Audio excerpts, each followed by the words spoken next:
नमस्कार दोस्तों, स्वागत है हमारे जीके सच चैनल में। आज के इस वीडियो में मैं आपको यूपी बोर्ड क्लास साइंस 2026 के सबसे ज़्यादा पूछे जाने वाले मोस्ट इम्पोर्टेंट क्वेश्चन देने जा रहा हूं, जो परीक्षा में बार बार पूछे जाते हैं। अगर आप इंटरमीडिएट 2026 बोर्ड एग्ज़ाम की तैयारी करना चाहते हैं तो इस वीडियो को ज़रूर देखिए। 100% आप एग्ज़ाम में टॉप आएंगे। तो इस वीडियो को आखिरी तक जरूर देखना, एक भी क्वेश्चन को मिस मत करना। चलो, आपका बोर्ड एग्जाम 2026 में आने वाला पहला इंपॉर्टेंट क्वेश्चन है गाउस का नियम। गाउस के नियम के बारे में पढ़ते हैं। गाउस का नियम यह बताता है कि किसी बंद परिपथ में गुजरने वाली कुल विद्युत फ्लक्स का उस सतह के भीतर स्थित कुल आवेश समानुपाती होता है। इसका गणितीय रूप फाई बराबर इतना होता है। इस नियम का उपयोग सममित आवेश वितरण वाले विद्युत क्षेत्र को आसानी से ज्ञात करने में किया जाता है। यह विद्युत क्षेत्र की गणना को सरल बनाता है। आपका अगला प्रश्न है, संधारित्र क्या है? संधारित्र एक ऐसा विद्युत उपकरण है जो आवेश को संचित करता है। इसमें दो समांतर चालक प्लेटें होती हैं जिनके बीच कुचालक माध्यम होता है। संधारित्र की धारिता प्लेट के क्षेत्रफल, प्लेटों के बीच की दूरी या कुचालक के स्वभाव पर निर्भर करती है। इसका प्रयोग इलेक्ट्रॉनिक परिपथ में ऊर्जा संग्रह के लिए किया जाता है। आपका अगला प्रश्न है, फैराडे का विद्युत चुंबकीय प्रेरण नियम क्या है? तो जब किसी कुंडली से संबंध चुंबकीय फ्लक्स में परिवर्तन होता है तो उस कुंडली में विद्युत धारा उत्पन्न होती है। फ्लक्स परिवर्तन की दर जितनी अधिक होगी, उत्पन्न ईएमएफ उतना ही अधिक होगा। यह नियम जनरेटर, ट्रांसफार्मर और मोटर के कार्य पर आधारित है। आपका अगला प्रश्न है, फोटो विद्युत प्रभाव क्या है? जब किसी धातु की सतह पर उपयुक्त आवृत्ति का प्रकाश पड़ता है तो उस सतह से इलेक्ट्रॉन निकलने लगते हैं। इस घटना को विद्युत प्रभाव कहते हैं। यह सिद्ध करता है कि प्रकाश कणों के रूप में भी व्यवहार करता है। इस सिद्धांत का उपयोग फोटो सेल और सोलर सेल में किया जाता है।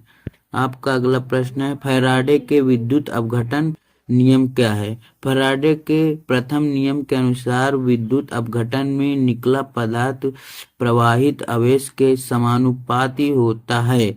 द्वितीय नियम के अनुसार समान आवेश से निकलने वाले पदार्थ का द्रव्यमान उस रासायनिक के तुल्यांक के समानुपाती होता है।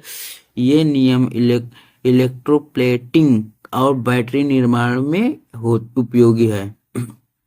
आपका अगला प्रश्न है, समन्वय यौगिक क्या है?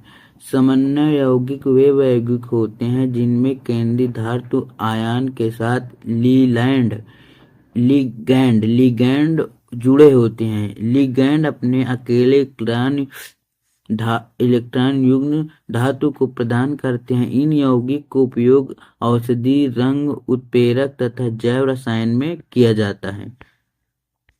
आपका अगला प्रश्न है, पॉलीमर क्या है?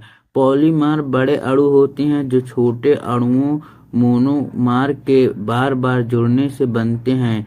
प्लास्टर, रबड़ और नायलॉन इसके उदाहरण हैं। पॉलीमर हल्के, मजबूत और टिकाऊ होते हैं, इसलिए इनका उपयोग दैनिक जीवन में बहुत अधिक होता है। आपका अगला प्रश्न है, डीएनए क्या है?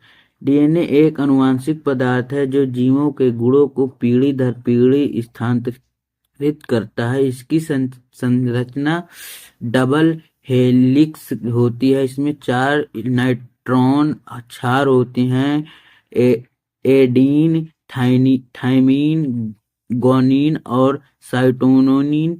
डीएनए कोशिका के केंद्रक में पाया जाता है। आपका अगला प्रश्न है, मियोसिस क्या है? मियोसिस वह कोशिका विभाजन है जिसमें एक कोशिका से 4 असमान कोशिका बनती हैं। इसमें गुणसूत्रों की संख्या आधी हो जाती है। यह युग्म निर्माण में सहायक है और आनुवंशिक विविधता उत्पन्न करता है। आपका अगला प्रश्न है, आनुवंशिकता कूट क्या है?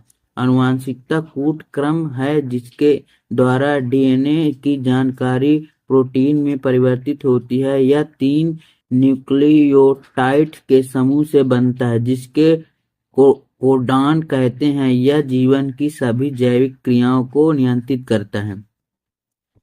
आपका अगला प्रश्न है, जैव विविधता क्या है?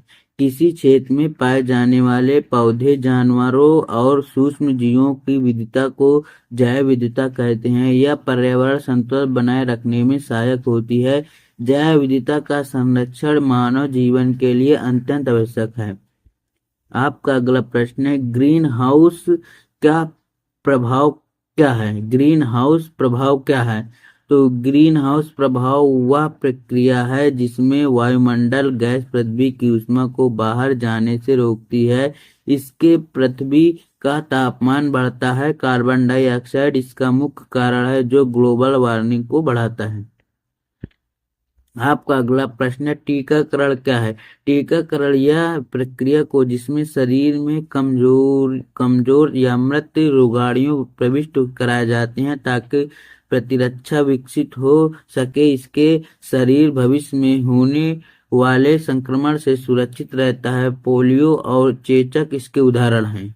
दोस्तों, अगर हमारे दिए गए क्वेश्चन आपको मददगार लगे तो हमारे चैनल को लाइक और सब्सक्राइब करिए। कमेंट में आप किस क्वेश्चन को जानते हैं ये लिखकर भेजिए। आपका धन्यवाद।